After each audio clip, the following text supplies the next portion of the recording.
एक बार रामकृष्ण परमहंस तोतापुरी नामक एक संत के साथ ईश्वर व अध्यात्म पर चर्चा कर रहे थे।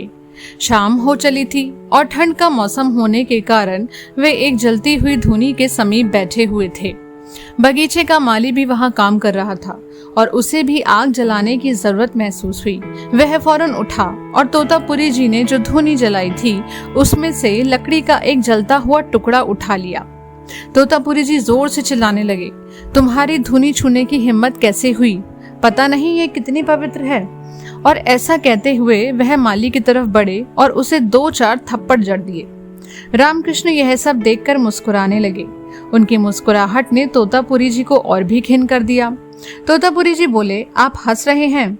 यह आदमी कभी पूजा पाठ नहीं करता है, भगवान का भजन भी नहीं गाता है, फिर भी इसने मेरे द्वारा प्रज्वलित की गई पवित्र धूनी को स्पर्श करने की चेष्टा की।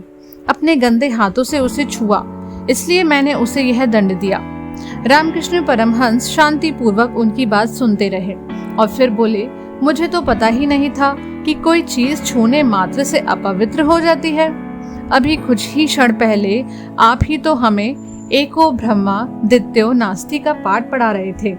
आप ही तो समझा रहे थे कि ये सारा संसार ब्रह्म के प्रकाश प्रतिबिंब के अलावा और कुछ भी नहीं है, और अभी आप अपने माली के धूनी स्पर्श कर देने मात्र से अपना सारा ज्ञान भूल गए और उसे मारने तक लगे। भला मुझे इस पर हंसी नहीं आएगी तो और क्या होगा? परमहंस गंभीरता से बोले, इसमें आपका कोई दोष नहीं है।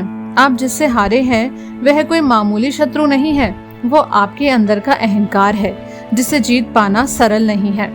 तोतापुरी जी अब अपनी गलती समझ चुके थे। उन्होंने सौगंध खाई कि अब वो अपने अहंकार का त्याग कर देंगे और कभी भी छुआछूत और ऊंच नीच का भेदभाव नहीं करेंगे।